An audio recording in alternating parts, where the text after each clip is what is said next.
बिस्मिल्लाहिर्रहमानिर्रहीम। अस्सलाम वालेकुम पाकिस्तान। नाजरीन, आप देख रहे हैं आवाज़ बहावलपुर न्यूज़ चैनल और मैं हूं आपका मेज़बान अहमद महमूद। नाजरीन, जैसा कि आप सब जानते हैं कि हम आप लोगों के लिए आज की शख्सियत प्रोग्राम लेकर आया करते हैं। आज मैं आपको जिस शख्सियत का तारुफ़ करवाने जा रहा हूँ, आप किसी तारुफ़ के मोहताज नहीं हैं। डायनामिक पर्सनैलिटी हमारे साथ मौजूद हैं। मेरे साथ मौजूद हैं सूफ़ी फजलुर रहमान साहब नक्शबंदी, साबिक वाइस चेयरमैन यूनियन कौंसल 45 बड़ा सुजवार खान डोंगा बोंगा। आज हम ख़ास तौर पे जो बात करने जा रहे हैं डोंगा बोंगा की आवाम के हवाले से, डोंगा बोंगा के मसाइल के हवाले से और किसानों के हवाले से, और इन फ्यूचर आप सियासत को किस तरह देख रहे हैं और यहाँ के बाहवल नगर के सियासतदान, डोंगा बोंगा के सियासतदान इस इलाके को लेकर डेवलपमेंट करवा रहे हैं, कोई तरक्याती काम करवाए हैं या नहीं करवाए, ये सारी गुफ्तगू आज हम फजलुर रहमान साहब से करेंगे। तो आइए बात करते हैं, मुलाकात करते हैं। अस्सलाम वालेकुम सर। वालेकुम अस्सलाम जी। कैसे हैं आप? ठीक, अल्लाह का शुक्र, अल्लाह की मेहरबानी है। आप सुनाएं? अल्हम्दुलिल्लाह सर, बहुत शुक्रिया, आपसे बात करके, मुलाकात करके बहुत अच्छा लगा। आज हम सियासत के हवाले से बात करेंगे और इस इलाके के मसाइल के हवाले से गुफ्तगू सही है। जनाब, दुनिया के अंदर जितने लोगों ने कामयाबी हासिल की है तालीम की वजह से की है। मेरा पहला आपसे सवाल ये है कि आपने अपनी इब्तदाई तालीम कहाँ से हासिल की, तालीमी सिलसिला आपका कैसा रहा? असल में मैं बेसिक डूंगा बुंगा का नहीं है, मैं रहने वाला बाहर पिंड है भावन शाह, डूंगा बुंगा तो 17 किलोमीटर दूर है। उत्थे ਸਕੂਲ ਦਾ ਕੋਈ ਨਿਜ਼ਾਮ ਨਹੀਂ ਹੈਗਾ ਸੀ। ਐਵੇਂ ਕਿਸੇ ਘਰ 'ਚ ਅਸੀਂ ਪੜ੍ਹ ਰਹੇ ਸਾਂ, ਸਾਡੇ ਉਸਤਾਦ ਹੁੰਦੇ ਸਨ ਮਾਸਟਰ ਮਾਮਲੀ ਸਾਹਿਬ, ਉਹ ਪੜ੍ਹਾਉਂਦੇ ਸਨ। ਪ੍ਰਾਇਮਰੀ ਤੱਕ ਉੱਥੇ ਤਾਲੀਮ ਹਾਸਲ ਕੀਤੀ। ਉਸ ਤੋਂ ਬਾਅਦ ਅਸੀਂ ਚਲੇ ਆਏ ਗੁਲਾਬ ਅਲੀ, ਉੱਥੇ ਹਾਈ ਸਕੂਲ ਹੈਗਾ ਸੀ, ਮੈਟ੍ਰਿਕ ਤੱਕ ਉੱਥੇ, ਉਸ ਤੋਂ ਅੱਗੇ ਅਸੀਂ ਨਹੀਂ ਪੜ੍ਹ ਸਕੇ। ਇਸੇ ਵਜ੍ਹਾ ਤੋਂ ਹੀ ਮੈਂ ਉੱਥੋਂ ਹਿਜਰਤ ਕਰਕੇ ਇੱਥੇ ਆਉਣ ਦਾ ਮੇਰਾ ਮਕਸਦ ਸੀ ਵੀ ਮੈਂ ਤਾਂ ਨਹੀਂ ਪੜ੍ਹ ਸਕਿਆ, ਲੇਕਿन ਮੇਰੇ ਬੱਚੇ ਅੱਗੇ तक निकल जावन। माशाल्लाह, यह मामला बने। ठीक, मैं चाहूँगा कि आप अपने बच्चों के हवाले से हमें कुछ बताइए। ਬੱਚੇ ਮੇਰੇ ਜਿਹੜੇ ਨੇ ਦੀਨੀ ਤਾਲੀਮ ਨਾਲ ਤਾਂ ਬਹੁਤ ਜ਼ਿਆਦਾ ਮੁਨਸਲਿਕ ਰਹੇ ਨੇ। ਵੱਡਾ ਬੇਟਾ ਮੇਰਾ ਉਹਦੀ ਤਾਲੀਮ ਹੀ ਮੈਟ੍ਰਿਕ ਹੈ, ਕੁਰਾਨ ਪਾਕ ਦਾ ਹਾਫਜ਼ ਹੈ। ਉਸ ਤੋਂ ਛੋਟਾ ਬੇਟਾ ਵੀ ਮੇਰਾ ਕੁਰਾਨ ਪਾਕ ਦਾ ਹਾਫਜ਼ ਹੈ, ਲੇਕਿਨ ਇਸ ਟਾਈਮ ਉਹ CSS ਦੀ ਤਿਆਰੀ ਕਰ ਰਿਹਾ ਹੈ, ਅੱਲਾ ਮਿਹਰਬਾਨੀ ਕਰੇ। ਉਸ ਤੋਂ ਛੋਟੀ ਬੇਟੀ ਹੈ, ਉਹਨੇ MPhil ਕਰ ਲਿਆ ਤੇ ਬਾਹਰ ਜਾਣਾ ਚਾਹਦੀ ਸਕਾਲਰਸ਼ਿਪ ਤੇ। ਉਸ ਤੋਂ ਛੋਟਾ ਬੱਚਾ ਜਿਹੜਾ ਸਕਿਓਲੋਜਿਸਟ, ਤੁਸੀਂ ਪੜ੍ਹੇ ਲਿਖੇ ਲੋਕ ਜ਼ਿਆਦਾ ਸਮਝਦੇ ਜੇ, ਉਹ ਬਣ ਰਿਹਾ ਹੈ। ਪਹਿਲੇ ਉਹਨੇ BS फूड ਕੀਤਾ ਹੋਇਆ है। वो बच्चे मेरे पंजाब यूनिवर्सिटी पढ़ रहे हैं। माशाल्लाह। अगर हम सियासत के हवाले से बात करें तो माशाल्लाह आपका बैकग्राउंड जो है सियासी है, तो मेरा आपसे सवाल ये है कि आपने अपनी सियासत का आगाज़ कब किया? सन 2002 ਦੇ ਵਿੱਚ ਪਹਿਲੀ ਦਫਾ ਮੈਂ ਇਲੈਕਸ਼ਨ ਲੜਿਆ ਜਨਰਲ ਕੌਂਸਲਰ ਦਾ। ठीक सर। मोमबत्ती निशान सी। पहले मेरे भाई सन वड्डे मुहम्मद अब्बास जोइया फैमिली ਜਿਹੜਾ ਹੈ ਸਾਡਾ ਜਿਹੜਾ ਤਖੱਲਸ ਹੈ ਠੱਠੇ ਵਾਲੀ ਜੋਈਆ ਸੀ। ठीक। 1947 ਤੋਂ ਰੱਖ ਕੇ ਬਾਅਦ ਚ ਜਿਤਨਾ ਚਿਰ ਮੈਂ ਨਹੀਂ ਆਇਆ ਉਹਨਾਂ ਚਿਰ ਉਹ ਜਨਰਲ ਕੌਂਸਲਰ ਬਣਦੇ ਰਹੇ ਨੇ। ठीक। ਫਿਰ ਉਸ ਤੋਂ ਬਾਅਦ ਤਕਰੀਬਨ ਆ ਜਿਹੜਾ ਪਹਿਲਾ ਇਲੈਕਸ਼ਨ ਇਹ ਹੋਣਾ ਚੇਅਰਮੈਨ ਵਾਲਾ, ਥੋੜੀ ਦੇਰ ਪਹਿਲੇ ਹੀ ਜਿਹੜੇ ਚੇਅਰਮੈਨ ਖਤਮ ਹੋ ਚੁੱਕੇ ਨੇ ਹੁਣ ਤੇ, ਉਹਨਾਂ ਦੇ ਵਿੱਚ ਮੈਂ ਵਾਈਸ ਚੇਅਰਮੈਨ ਸਾਂ ਮੀਆਂ ਆਜ਼ਮ ਖਾਨ ਆਕੂਕੇ ਦੇ ਨਾਲ। ਤੇ ਸਿਆਸਤ ਦੇ ਵਿੱਚ ਤੇ ਅਸੀਂ ਸ਼ਮੂਲੀਅਤ ਰੱਖੀ, ਲੇਕਿਨ ਉਹ ਮੇਰੇ ਭਾਈ ਕਰਦੇ ਸਨ। ਉਸ ਤੋਂ ਬਾਅਦ ਮੈਨੂੰ ਸ਼ਾਮਲ ਕਰ ਦਿੱਤਾ ਗਿਆ। ਹੁਣ ਆਣ ਕੇ ਸਾਡਾ ਇੱਕ ਗਰੁੱਪ ਹੈ ਬਹੁਤ ਬੜਾ, ਜਿੰਦੇ ਵਿੱਚ ਕਾਫੀ ਦੋਸਤ ਸ਼ਾਮਲ ਨੇ। ਕਿਸੇ ਪਾਰਟੀ ਨਾਲ ਸਾਡਾ ਕੋਈ ਤਲਕ ਨਹੀਂ, ਨਾ ਅਸੀਂ ਨੂਨ ਲੀਗ ਨਾਲੇ ਨਾ PTI ਵਾਲੇ ਮਸਲਾ। ਉਹਦੇ ਵਿੱਚ ਮੁਖਤਿਆਰ ਅੰਜਮ ਡੋਡੀ ਸਾਹਿਬ ਨੇ, ਮੇਰੇ ਭਾਈ ਨੇ। ਉਸ ਤੋਂ ਬਾਅਦ ਪੁੰਨੂ ਖਾਨ ਪੀਰਜ਼ਾਦਾ ਹੈ, ਹਾਜੀ ਸਰਾਜ ਹੈ। ਕੁਝ ਦੋਸਤਾਂ ਦੇ ਮੈਂ ਨਾਂ ਨਹੀਂ ਲੈ ਸਕਾਂਗਾ, ਉਹ ਜਦੋਂ ਇੰਟਰਵਿਊ ਸੁਣਨਗੇ ਤਾਂ ਨਾਰਾਜ਼ ਵੀ ਨਾ ਹੋਣ। ਲੇਕਿਨ ਇਹ ਸਾਡਾ ਇੱਕ ਗਰੁੱਪ ਹੈ। ਅਸੀਂ ਪਹਿਲੇ ਚੁਣਨੇ ਵੀ ਇਸ ਬੰਦੇ ਨੂੰ ਅਸੀਂ ਵੋਟ ਦੇਣੇ ਨੇ, MP MN ਦੇ। ਅਸੀਂ ਉਸ ਬੰਦੇ ਨੂੰ ਹੀ ਵੋਟ ਦੇਣੇ ਜਿਹੜਾ ਸਾਡੇ ਪਸੰਦ ਹੋਵੇ। ਅਸੀਂ ਨਹੀਂ ਸੋਚਦੇ ਵੀ ਇਹ ਕਿਹੜਾ ਗਰੁੱਪ ਹੈ, ਕਿਹੜੀ ਪਾਰਟੀ ਹੈ, ਤੀਰ ਵਾਲਾ ਹੈ, ਇਹ ਸ਼ੇਰ ਵਾਲਾ ਹੈ ਜਾਂ ਇਹ ਬੱਲੇ ਵਾਲਾ ਹੈ, ਜਾਂ ਮਸਲਾ ਕਿ ਇਹ ਵੈਸੇ ਤਾਂ ਦੀਨੀ ਲਿਹਾਜ਼ ਨਾਲ ਤਾਂ ਸਾਡਾ ਬਹੁਤ ਜ਼ਿਆਦਾ ਤਲਕ ਹੈ ਜੀ, ਦੀਨ ਨਾਲ ਲਗਾਓ ਵੀ ਹੈ।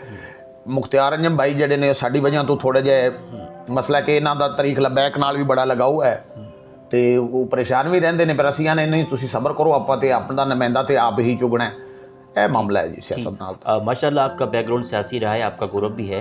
तो मेरा आपसे सवाल ये है कि आपने अपने दौर में, अपने जब आपका टेन्योर था, आप काउंसलर रह चुके हैं, तो आपने अपने दौर में क्या क्या तरक्याती काम करवाए? ਅਸਲ ਮਸਲਾ ਹੈ ਕਾਉਂਸਲਰ ਤਾਂ ਜਦੋਂ ਅਸੀਂ ਰਹੇ ਤੇ ਉਦੋਂ ਤੇ ਤਹਿਸੀਲ ਨਾਜ਼ਮ ਹੁੰਦੇ ਸਨ, ਉਹਨਾਂ ਨੇ ਕੰਮ ਕੋਈ ਦਿੱਤੇ, ਕੰਮ ਤੇ ਕਾਫੀ ਹੋਏ। ਜਦੋਂ ਅਸੀਂ ਚੇਅਰਮੈਨ ਬਣੇ ਨਾ ਤਾਂ ਅਸੀਂ ਤਰਤੀਬ ਵਾਈਜ਼ ਕੰਮ ਸ਼ੁਰੂ ਕੀਤੇ। ਹਰ ਮੌਜ਼ੇ ਦੇ ਵਿੱਚ ਤਕਰੀਬਨ ਅਸੀਂ 1000 ਜਾਂ 1500 ਫੁੱਟ ਸੋਲੰਗ ਲੱਗਿਆ ਹੋਇਆ ਹੈ ਔਰ ਮੌਜੂਦ ਅੱਜ ਤੱਕ ਕਿਸੇ ਨੇ ਉੱਥੇ ਸਾਡੀ ਯੂਨੀਅਨ ਕੌਂਸਲ 'ਚ ਨਹੀਂ ਲਵਾਇਆ ਸੀ। ਜਿਹੜੇ ਪੈਪ ਪੁਲੀਆਂ ਵਾਲੇ ਉੱਥੇ ਬੜੀ ਜ਼ਰੂਰਤ ਹੁੰਦੀ, ਕਿਉਂਕਿ ਸਾਡਾ ਇਲਾਕਾ ਬਹੁਤ ਬੈਕਵਰਡ ਹੈ। ਤੁਸੀਂ ਚਾਹੋ ਤਾਂ ਕੋਈ ਪੱਕੀ ਨਹੀਂ, ਕੋਈ ਨਿਜ਼ਾਮ ਨਹੀਂ ਮਸਲਾ ਸੜਕ ਵਗੈਰਾ ਦਾ। ਉਹ ਅਸੀਂ ਤਕਰੀਬਨ ਕੋਈ 600 ਪੈਪ ਅਸੀਂ ਲਵਾਇਆ ਹੈ। ਉਹ ਮੀਆਂ ਆਜ਼ਮ ਖਾਨ ਆਕੂਕਾ ਸਾਹਿਬ ਵੀ ਅੱਲਾਹ ਤਾਲਾ ਨੇ ਉਹਨੂੰ ਬਹੁਤ ਕੁਝ ਦਿੱਤਾ ਹੋਇਆ ਸੀ। ਉਹਨਾਂ ਨੇ ਮੈਨੂੰ ਕਿਹਾ ਵੀ ਆਪਾਂ ਕੰਮ ਕਰਾਣੇ ਨੇ, ਇਹਦੇ ਵਿੱਚੋਂ ਕੋਈ 1 ਰੁਪਏ ਦੀ ਹੇਰ ਫੇਰ ਨਹੀਂ ਹੋਣੀ ਚਾਹੀਦੀ। ਉਹ ਮੇਰੀ ਕਿਆਦਤ 'ਚ ਕੰਮ ਹੁੰਦੇ ਰਹੇ, ਉਹਨਾਂ ਨੇ ਤਵੱਜੋ ਪੂਰੀ ਦਿੱਤੀ। ਅੱਲਾ ਦੀ ਮਿਹਰਬਾਨੀ ਨਾਲ ਤਕਰੀਬਨ ਖਾਲੇ ਜਿਹੜੇ ਨਾ ਉਹਨਾਂ ਤੋਂ ਲੰਘਣ ਦੀ ਸਾਡੀ ਜਗ੍ਹਾ ਬਣ ਗਈ। ਨਹੀਂ ਤੇ ਹਾਲਾਤ ਇਹ ਸਨ ਵੀ ਜਿੱਥੇ ਟਰੈਕਟਰ ਆਉਂਦੇ ਨਾ, ਤੁਸੀਂ ਸਮਝਦੇ ਹੋ ਜੀ ਬਿਲਕੁਲ, ਜ਼ਿਮੀਂਦਾਰ ਜਾਂਦਾ ਉੱਥੇ ਟਰੈਕਟਰ ਜਿਹੜਾ ਉਹ ਖੁੱਭ ਜਾਂਦਾ, ਉਹ ਉੱਥੇ ਹੀ ਖੜਿਆ ਰਹਿੰਦਾ, ਉਹ ਲੰਘਣ ਦੀ ਜਗ੍ਹਾ ਹੀ ਕੋਈ ਨਹੀਂ ਸੀ। ਲੇਕਿਨ ਅੱਲਾਹ ਤਾਲਾ ਨੇ ਮਿਹਰਬਾਨੀ ਕੀਤੀ, ਉਹ ਅਸੀਂ ਕਾਫੀ ਕੰਮ ਕਰਾਇਆ। ਲੇਕਿਨ ਸਾਡਾ ਟਰਨਓਵਰ ਰਿਹਾ 1.5-2 ਸਾਲ। ਚੇਅਰਮੈਨ ਖਤਮ ਹੋ ਗਏ। ਜਦੋਂ ਚੇਅਰਮੈਨ ਖਤਮ ਹੋ ਗਏ ਤਾਂ ਫਿਰ ਉਨੇ ਕੁ ਕੰਮ ਤੇ ਅਸੀਂ ਕਰਾਏ। ਲੇਕਿਨ ਅਸੀਂ ਕੋਸ਼ਿਸ਼ ਕਰ ਰਹੇ ਹਾਂ ਹੋਰ ਮਜ਼ੀਦ ਬਿਹਤਰੀ ਵਾਸਤੇ, ਲੋਕਾਂ ਨੂੰ ਰਿਕੁਐਸਟਾਂ ਕਰ ਰਹੇ ਹਾਂ ਤੇ ਇਹੀ ਮਾਮਲਾ ਹੈ। ਲੇਕਿन ਸਾਡਾ टाइम थोड़ा सी। ठीक, अच्छा जनाब, आपकी सियासी वाबस्तगी किस ग्रुप या पार्टी से है? सियासी मसला ग्रुप तो साडा है अपना जाती, ठीक है, जिहदे विच मैं तुहानूं अगे भी दोस्तां दे नाम लए ने जी, बिल्कुल। उहदे विच असीं कोई 30 ਤੋਂ 40 बंदा है। मैं अपनी मर्जी वाला फैसला नहीं करता, ठीक है। मेरे दोस्त सारे मिल के जिहड़ा भी फैसला करना असीं एक किसी भी MP MN नूं चुगने। लेकिन जिस किस्म के हालात ने किसी ग्रुप नाल या किसी सियासी पार्टी नाल तो वैसे ही बंदा नहीं चल सकता। तुसी वेख रहे जे सिर्फ ये तो हुण होया खड़ा है भी लाला लाला पंजाबी जसी आखने तो ये लोग कर रहे हैं, लेकिन इसका कोई फायदा नहीं हो रहा। मसला नुकसान हो रहा है, ठीक। तो सियासी साड़ी किसी पार्टी नाल कोई मसला सिस्टम नहीं। आदे दोस्तां नाल है, साडा एक दोस्तां दा ग्रुप है जिथे सारे दोस्त कमणगे असीं मिल के चलांगे, अल्लाह करेगा वो बंदा जित जाएगा। लेकिन सानू फिर भी असी चलना है कोई बंदे दे पुत्र नाल, जिहड़ा कल नूं सानू सलाम तो चलो कम से कम उठ के लवे। इत्थे तो हालात बहुत ख़राब ने, बैकवर्ड इलाका है, कम हो नहीं रहा, बड़े हालात ख़राब ने। आपके इस मौजूदा दौर में मसाइल के हवाले से बात करूँ तो मसाइल क्या क्या हैं? मसाइल तो जिहड़ा मामला है हुण तो दसे ही नहीं जाते। तुसीं समझदार बंदे हो। ज़मींदार जिहड़ा है उनका बेड़ा गर्क हो गया, ज़रायत तो बिल्कुल रह गई है। 2 लाख रुपया ठेका चल रहा। उस तो बाद DAP का यूरिया का रेट वेख लो, स्प्रेवां का रेट वेख लो, नरमे का रेट बिल्कुल थले आ गया है। मसैल जिमींदार के सब तो मुश्किल तरीन मरले च जिमींदार गुजर रहे। उस तो बाद कोई मसला कि जितने लोग ने गरीब तबका बिल्कुल पिस गया है। हालात गरीबों के ये ने कि शाम नूं खाने का इंतजाम भी किसी बंदे को नहीं। कोशिश की जाए कोई ऐसे मामला सिद्धे होवन, साड़ी हुकूमत या मसला साढ़े मसला के फौजी इदारे या जो भी है इनू सीधा किया जाए। बाकी मामला जिथे भी रह जाए कोई गल नहीं, गरीब नूं तो कम से कम एक वक्त का खाना तो मुयसर हो जाए। मैं तो ये समझना। ठीक, आजकल एक इशू क्रिएट हुआ है, हाइप क्रिएट हुई है कि जो गवर्नमेंट स्कूल हैं वो प्राइवेट किए जाएं, तो इस बारे में आपका क्या तबसरा है? ये तो वैसे बहुत बुरी गल है, लेकिन मेरा तो वस होवे तो मैं बिल्कुल जिहड़े गवर्नमेंट स्कूल ने उन्होंने गवर्नमेंट ही रहन देवां। लेकिन मेरा वस तो नहीं, मैं इतजाज तो कर सकना अज तुहाडे सामने बह के भी ये उस्तादां नाल एडी वड्डी ज़्यादती ना की जाए। अगर उस्ताद हैं तो असी हैं, ये माशरा है, ये माशरा सही चलता रहेगा। अगर उस्ताद ही असी पिछे चले जाएंगे तो जिहड़े बच्चे ने माड़े घरां दे उह नहीं पढ़ सकणगे, अस तो फीसां ही नहीं भर सकांगे। कुछ लोग जिहड़े ने वो जिहड़े पढ़ा रहे हैं गरीब तबका को पढ़ रहा है, तो उन्होंने भी असी बिल्कुल ही तालीम तो दूर करना चाहते। ये बिल्कुल उस्तादां दे जिहड़े हकूक ने उन्हां दा ख्याल किया जाए। उस्तादां दा मसला कि ये स्कूल बिल्कुल प्राइवेट ना किए जावन। ये स्कूल जिस तरह चल रहे हैं बेहतर ने, ये किसी होर जगह पर कर लवन। कोई ऐसा मामला तो है ना, अगर हुकूमत आदे कोले पैसे पूसे पूरे करना चाहती है तो कोई होर मामला ले आवन, उसनूं इस इशू नूं छड्ड देवन। मौजूदा मुल्क की सियासी सूरत हाल के हवाले से आपका क्या तबसरा है? तो वैसे किसी को दसन की जरूरत भी नहीं, सारे दोस्त तुसीं बेहतर समझते जे भी इस टाइम तो एक डंडोरा पिटिया जा रहा है जी, फलां पार्टी अगे आ रही तो फलां पिछे जा रही। तो किसी पार्टी का वैसे मैं नाम नहीं लेना चाहिए, क्योंकि कुछ मेरे दोस्त नून लीगी भी हैं, कुछ दोस्त PTI भी हैं। लेकिन सूरत हाल ये है भी असी तो सियासत तो बिल्कुल जिवें नहीं डर गया होंदा कोई बंदा भी नवे नौजवान की आदत कोई आवे, शायद वो तो कुछ कर रहे। साढ़े रगे बाबियां नूं उन्हें सियासत छड्ड देनी चाहिए।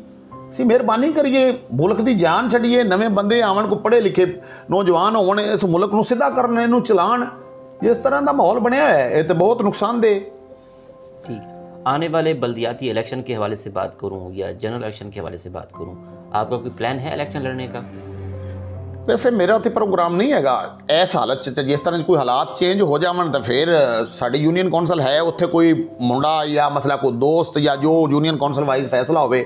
यह यूनियन कौंसल हैगियां ने इत्थे 2-3 साड़ियां दोस्तां दियां, जिवें मुख्तियार है बैठा है, भाई मुख्तियार है, पुन्नू खान, ਅਸੀਂ यूनियन कौंसलों 'ਚ ਤਾਂ ਸਾਫ਼ ਜ਼ਾਹਿਰ ਹੈ ਸਾਡੇ ਵੋਟ ਨੇ, ਅਸੀਂ ਰਲ ਮਿਲ ਕੇ ਕਰਨਾ ਕੁਛ ਨਾ ਕੁਛ। ਤੇ ਲੇਕਿਨ ਮਾਮਲਾ ਤਾਂ ਇਹ ਹੈ ਨਾ ਵੀ ਇਹ ਹਾਲਾਤ ਰਹੀ ਤੇ ਸਾਨੂੰ ਸਾਰੇ ਦੋਸਤਾਂ ਨੂੰ ਜਾ ਕੇ ਮੈਨੂੰ ਮਿਹਨਤ ਕਰਨੀ ਪਵੇਗੀ ਵੀ ਆਪਾਂ ਨੇੜੇ ਨਹੀਂ ਜਾਣਾ, ਕਿਉਂਕਿ ਜੇ ਕੁਛ ਮਿਲੇ ਨਾ ਤਾਂ ਵੀ ਤਾਂ ਬੇਇੱਜ਼ਤੀ ਹੈ ਵੀ ਲੋਕਾਂ ਦੇ ਕੰਮ ਨਾ ਕਰੋ। ਫਿਰ MPA MNA ਵਾਲਾ ਜਿਹੜਾ ਮਾਮਲਾ ਹੈ ਉਹ ਸਾਡਾ ਫੈਸਲਾ ਮੇਰਾ ਨਹੀਂ ਹੋਣਾ, ਮੇਰੇ ਦੋਸਤਾਂ ਦਾ ਫੈਸਲਾ ਹੋਵੇਗਾ। ਜੋ ਇਹ ਫੈਸਲਾ ਕਰਨਗੇ ਉਹ ਮੈਂ ਮੰਨਾਂਗਾ। ठीक। डोंगा बोंगा को तहसील बनना कितना ज़रूरी है? ये सवाल आपने बहुत अहम किया है। ਇੱਥੇ ਮੈਂ ਥੋੜੀ ਜਿਹੀ ਉਰਦੂ ਵੀ ਬੋਲਾਂਗਾ। ਇਹ ਬੜੀ ਜ਼ਿਆਦਤੀ ਹੈ ਡੂੰਗਾ ਬੁੰਗਾ ਨਾਲ, ਔਰ ਡੂੰਗਾ ਬੁੰਗਾ 'ਚ ਕਮੀ ਹੈ, ਬਹੁਤ ਬੜੀ ਕਿੱਲਤ ਹੈ ਵੀ ਅਸੀਂ ਡੂੰਗਾ ਬੁੰਗਾ 'ਚ ਇਤਨੇ ਲੀਡਰ ਪਾਏ ਜਾਂਦੇ ਨੇ ਵੀ ਤੁਸੀਂ ਉਹ ਬੰਦੇ ਆਉਂਦੇ ਨੇ ਵੀ ਜਦੋਂ ਬਾਰਿਸ਼ ਆਉਂਦੀ ਨਾ ਤੇ ਉਦੋਂ ਡੱਡੂ ਬਹੁਤ ਆਮ ਹੋ ਜਾਂਦੇ ਨੇ। ਇੱਥੇ ਡੱਡੂਆਂ ਨਾਲੋਂ ਵੀ ਜ਼ਿਆਦਾ ਤੁਸੀਂ ਕਰੋੜਾ ਪਟੋਗੇ ਨਾ ਤਾਂ ਹਰ ਬੰਦਾ ਕਹੇਗਾ ਮੈਂ ਲੀਡਰ ਹਾਂ। ਲੇਕਿਨ ਡੂੰਗਾ ਬੁੰਗਾ ਨੂੰ ਤਹਿਸੀਲ ਬਣਨਾ ਬਹੁਤ ਜ਼ਰੂਰੀ ਹੈ। ਡੂੰਗਾ ਬੁੰਗਾ ਦੇ ਜਿਹੜੀ ਹੈ ਨਾ ਜਿਤਨੇ ਵੀ ਲੋਕ ਇੱਥੇ ਰਹਿੰਦੇ ਨੇ ਬਹੁਤ ਜ਼ਿਆਦਾ ਬਹਾਵਲ ਨਗਰ ਨਾਲੋਂ ਜ਼ਿਆਦਾ ਡੂੰਗਾ ਬੁੰਗਾ ਨਾਲ ਮੁਨਸਲਿਕ ਨੇ ਲੋਕ। ਉਸ ਤੋਂ ਅਗਲੀ ਗੱਲ ਡੂੰਗਾ ਬੁੰਗਾ 'ਚ ਕੋਈ ਨਿਜ਼ਾਮ ਨਹੀਂ, ਸਕੂਲ ਦਾ ਨਿਜ਼ਾਮ ਕੋਈ ਨਹੀਂ, ਕਾਲਜ ਇੱਥੇ ਨਹੀਂ ਹੈਗਾ। ਉਸ ਤੋਂ ਬਾਅਦ ਸ਼ਨਾਖਤੀ ਕਾਰਡ ਦਫ਼ਤਰ ਇੱਥੇ ਨਹੀਂ ਹੈਗਾ। ਉਸ ਤੋਂ ਬਾਅਦ ਸੀਵਰੇਜ ਦਾ ਨਿਜ਼ਾਮ ਬਿਲਕੁਲ ਨਹੀਂ ਹੈਗਾ। ਜਦੋਂ ਗਰਮੀ ਹੁੰਦੀ ਸਾਨੂੰ ਪਾਣੀ ਨਹੀਂ ਮਿਲਦਾ। ਲੇਕਿਨ ਅਸੀਂ ਲੋਕ ਜਿਹੜੇ ਹੈ ਇੱਕ ਢੋਲ ਗਲ 'ਚ ਬੰਨਿਆ ਹੋਇਆ ਹੈ। ਅਸੀਂ ਨੂਨਲੀ ਗਾਲ ਹੈ ਜੀ, ਦੂਜਿਆਂ ਦੇ ਅਸੀਂ ਤਰੀਕੇ ਇਨਸਾਫ ਵਾਲਿਆਂ ਜੀ ਵਿੱਚ ਕੋਈ 2-4 ਪਾਰਟੀਆਂ ਹੋਰ ਜੁੜ ਗਈਆਂ ਨੇ ਉਹ ਕਹਿੰਦੇ। ਲੇਕਿਨ ਮੇਰਾ ਦਿਲ ਹੈ ਵੀ ਅਸੀਂ ਪਿੱਛੇ ਲੱਗ ਜਾਈਏ ਇਹਨਾਂ ਲੋਕਾਂ ਦੇ, ਇਹ ਲੋਕ ਸਾਨੂੰ ਪਿੱਛੇ ਲਾ ਲਵਣ ਜਿਹੜੇ ਡੂੰਗਾ ਬੁੰਗਾ ਦੇ ਲੀਡਰ ਨੇ, ਸਿਰਫ ਡੂੰਘੇ ਵਾਸਤੇ ਕੰਮ ਕਰਨ, ਡੂੰਘੇ ਦੇ ਤਰੱਕਿਆਤੀ ਕੰਮਾਂ ਤੇ ਜ਼ੋਰ ਦੇਵਣ। ਇਹਨਾਂ ਸਾਰੇ ਲੀਡਰਾਂ ਨੂੰ ਕਹਣ ਭਾਈ ਸਾਨੂੰ ਪਾਣੀ ਵੀ ਚਾਹੀਦਾ, ਸਾਨੂੰ ਮਸਲਾ ਕਾਲਜ ਵੀ ਚਾਹੀਦਾ, ਹਸਪਤਾਲ ਸਾਨੂੰ ਬਿਹਤਰੀਨ ਚਾਹੀਦਾ, ਅਸੀਂ ਇਹਨਾਂ ਦੇ ਨਾਲ ਹੋਵਾਂਗੇ। ਲੇਕਿਨ ਡੂੰਗਾ ਬੁੰਗਾ ਵਾਸਤੇ ਕੁਛ ਜਿਹੜੇ ਲੀਡਰਸ਼ਿਪ ਨੇ ਇੱਥੋਂ ਦੀ ਲੀਡਰ ਨੇ ਬਹੁਤ ਜ਼ਿਆਦਾ ਤੇ ਉਹ ਇਹ ਜਿਹਾ ਕੁਛ ਸੋਚ ਨਹੀਂ ਰਹੇ, ਬਸ ਆਪਣਾ ਆਪ ਹੀ ਸੋਚੀ ਜਾਂਦੇ ਨੇ। ਹਰ ਬੰਦਾ ਬੱਸਾਂ ਲੈ ਕੇ ਨਿਕਲਿਆ, ਕੋਈ ਗੱਡੀਆਂ ਲੈ ਕੇ ਨਾਲ ਝੰਡੇ ਲਾਈ ਫਿਰਦਾ, बस ये सिस्टम है जी। ठीक। आने वाले दौर में कौन सी पार्टी हुकूमत बनाएगी, इस बारे में आपकी क्या राय है? ये मसला जो है ना बहावल नगर का, बहावल नगर ते साडा असी जिहड़ा जिला बहावल नगर है ना इनू असी गिणने नून लीग दा। ठीक है। जिहड़ी असल गल है, असल हकैक ही दसने चाहिए ने जदों कर रहे हैं। मामला ये है कि ये हो सकता है कोई और पार्टी चली जाए, लेकिन असी बहावल नगर ते तबसरा कर सकने भी इत्थों कोई जे एक अद्धा बंदा आज़ाद बन गया तो वक्री गल है। लेकिन ज़्यादा लोग नून लीग दे ही बनते हैं। मेरा ख्याल भी इंज हो रहा है भी जिस तरह का उतार चढ़ाव वेख रहे हैं भी नून लीग नूं फद फदा के अगे कर दिता जाना है तो नून लीग ही हुकूमत बनावेगी। लेकिन बनाई इवें जाए भी कम अज़ कम लोगों के कम होण। तो यह बहुत बैकवर्ड इलाका है डूंगा बुंगा या ज़िला बहावल नगर। साढ़े ज़िले दे विच भी हालात को नहीं, बहावलपुर जिहड़ा है वह भी तुसीं वेंदे पे जे ये तो पाकिस्तानों कट ऑफ ही डूंगा बुंगा तो होया पे। इस तो अगे तुसीं जाओ ना कदी साडे पिंड पुंड ते तुहानूं वो की पंजाबी चाहते हैं भी कुछ खाना खुना खादा मैं तो होया तो जक्कियां नाल तुहाडा वो खाना हजम हो जाएगा। अच्छा। इतने होए तो जक्के ने पंजाबी च तुहानूं समझा रहे हैं। सारियां सड़कां टुटियां ने, कोई उहदे ते तवज्जो नहीं, कोई कुछ करना ही नहीं चाहता। सूबा बहावलपुर या मुल्तान, आपकी क्या राय है? असल असी तो बहावलपुर ही कहांगे, मुल्तान असी तो नहीं कहते। तो साडा तो मसला इहदे तो कोई थोड़ा बहुता खर्चा भी होवे तो करन नूं तैयार है भी बहावलपुर सूबा बन जाए। भी दिल दा हुंदा ना शौक एक भी जितनी साडी पावर है भी लैंडलॉर्ड तो असी नहीं है, लेकिन साडा दिल है भी सूबा बहावलपुर ही बने क्योंकि नवाबां दी रियासत सी, साडा हक भी बनता है। ठीक। सियासत के साथ साथ आप बिजनेसमैन भी हैं। आपने अपने बिज़नेस का आगाज़ कब किया और कौन कौन से आपके बिज़नेस चल रहे हैं? ये तकरीबन मैं 10 सालों तो इत्थे डूंगा बुंगा असी है। ठीक। उस तो बाद अल मासूम फ्लैक्स प्रिंटर के नाम तो असी इत्थे फ्लैक्स प्रिंटर लाया। ठीक। वो तकरीबन 10 सालों तो थोड़ा बहुता ठीक हुण जा मसला कि बेहतरीन चल गया। मेरा बेटा है हाफिज़ मोहम्मद जैद फजल, वो ये कारोबार करता है, मैं भी वो कोले बहना। उस तो बाद असी अल मासूम फेबर्स के नाम तो जिहदे विच सिलाई भी करने, वेस्टकोट वगैरह पेंट कोट वगैरह भी बनाने, ਉਹਦੇ वास्ते भी असी पूरी कोशिश कर रहे हैं भी अच्छा म्यार दईए, अच्छा कपड़ा, अच्छी चीज़, दर्जी अच्छे होने चाहिए ने। वो असी कोशिश कर रहे हैं, इंशाल्लाह आगे निकल जावांगे। लेकिन सानू ये काम करदे नूं हो गया जिहड़ा अल मासूम फेबर्स वाला है ना, ये सिर्फ 2 साल होए ने तो कोशिश कर रहे हैं, अल्लाह खैर करेगा क्योंकि रोज़ी भी कमानी है। उस तो अगली गल है कि शहर दे विच आ गए तो कुछ थोड़ा बहुता शहर वाले काम भी करने पवणगे। पिछे तो साडा जिमीदारा सी, जिमीदारे नूं असी खैरबाद कहता है तो हुण इहदे वास्ते असी कोशिश करनी साफ ज़ाहिर है। ठीक। आपको सैर व सियाहत का कितना शौक़ है? पाकिस्तान के कौन कौन से शहर अच्छे लगते हैं? आपका पसंदीदा शहर कौन सा है? असल मामला है कि पाकिस्तान तो सारा ही सोना है, सैर का मैनू शौक है, लेकिन सैर सिर्फ मदीने की, माशाअल्लाह, क्योंकि इस मेरा नक्शबंदी सिलसिले नाल तल्लक है।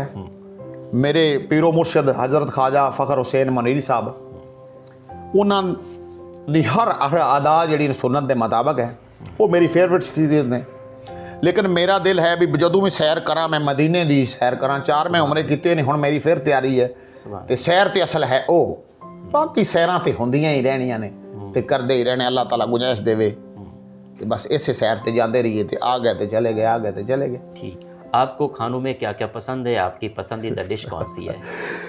खाने दे विच ते तुहानूं मैं बकरा, कट्टा, मुर्गा बहुत खादा है, लेकिन खा भी इन्ना लिया भी मेरा वजन भी तुहानूं वधिया नज़र आंदा होवेगा। ਉਹਦੇ ਨਾਲ मेरी सेहत का भी बहुत नुकसान है। हुण मैं ब्लड प्रेशर का मरीज़ भी हाँ। हुण बस दिल ते पत्थर रख के सब्जियां खाणियां शुरू करने। वैसे खाना तो मैं गोश्त खोर सा, तो वो मैं बंद करना चाहना क्योंकि हालात नहीं साथ दे रहे। ठीक। आपकी आइडियल पर्सनैलिटी कौन है? ज़िंदगी में आइडियल किसको समझते हैं? जिंदगी दे विच जे कोई आइडियल है तो साडे नबी दी ज़ात है, तो अल्लाह ताला सानू कायम दैम रहन दी तौफीक देवे, तो उन्हां दे नक्शे कदम ते चलन दी तौफीक देवे। बाकी आइडियल तो फिर लोग बनाई बैठे ने, कोई आंदा जी मेरा फलां लीडर है, तो कोई आंदा मेरा फलां लीडर, लेकिन इन्हां तो ना वड्डे लीडर आए ने ते ना आने ने। और इस गल नूं असीं समझ जाइए तो बस बेड़े पार हो जाने ने, बाकी सारे मामले हल ने। ठीक। अपने पीर मुर्शिद के बारे में हमें कुछ बताइएगा। माशाअल्लाह, असल मसला है मेरे पीरो मुर्शद हज़रत ख्वाजा फ़खर हुसैन मनीरी साहब बादशाह ने। उस तो बाद ये गल है भी उन्हां दा तां मैं तारीफ बयान कर ही नहीं सकता, मेरे मूँह दे विचों ज़बान ही नहीं। मैं उन्होंने आदि जान नालों ज़्यादा प्यार करना और करदा रवांगा। बाकी इंशाअल्लाह लखां दे हिसाब नाल मुरीदैन ने, ते साडे भी 2500 मुरीद तो है, तो कोई समां दे हिसाब नाल आसाइयां नूं मुसलमान भी किते साडे मुर्शद ने। ये आज़ाद हासिल है साडे मुर्शद नूं। ते बाकी मैं तो मुर्शद की हर बंदा ही तारीफ करता है, तो मैं तो तारीफ कर ही नहीं सकना, मेरे को तो ज़बान ही नहीं। ठीक। एक सवाल रह गया था, बहावल नगर से फोर्टाबाद तक सिंगल रोड है, आए दिन एक्सीडेंट हो जाते हैं, इस बारे में आप क्या कहेंगे? असल तो मामला यह है कि इनू तो बहुत पहले डबल होना चाहिए सी। कुछ हुण रोड बेहतर होया है, कुछ इनू डबल होना चाहिए, लेकिन साडे सियासतदानां दी इहदे ते तवज्जो ही नहीं। वो अपने अपने काम लगे हुए हैं, उन्होंने ये काम नहीं करना चाहिए। ये तो अगर कोशिश की जाए, कोई सियासतदान मेहरबानी करे उनके सिर ते सिरा आ जाए डबल रोड वाला, तो ये होना चाहिए। क्योंकि जितनी भी ट्रैफिक जाती है ना, फोर्टाबाद टू लाहौर सारी ट्रैफिक इस रोड पर ही जाती है। इनू डबल रोड ही होना चाहिए, लेकिन कोशिश लोग कर रहे हैं कुछ। अल्लाह करे मेहरबानी ये लोग कोशिश करन ते बन जाए, साडा कोई सियासतदान ऐसा पैदा हो जाए जिहड़ा सियासत नूं पिछे करदे होए आवाम दे फायदे वास्ते आ जाए। ठीक। आखिर में सुनने वालों को, देखने वालों को, डोंगे बोंगे की आवाम को आपका क्या पैगाम है? डोंगे वाले वास्ते मेरा यही पैगाम है कि सब मेरे भाई ने सियासत सारी छड्डन, रल मिल के इन्हां सियासतदानां नाल गल करन भी ये साडे काम जिहड़े ने सेवराई दा काम है, ठीक है, साडे उस तो बाद पानी दा काम है, उस तो बाद डिग्री कॉलेज दा काम है, उस तो बाद डूंगे नूं तहसील बनावन दा काम है। डूंगे दे मसैल तो बेतहाशा ने। साडी गल्ला मंडी तुसीं चले जाओ ना, उत्थे लख लख जिहड़ा पानी खड़ा है। आड़ती साहबान बेचारे परेशान ने, जिमींदार बाहरों लियांदा है, ओहदा फड़ जू को नहीं।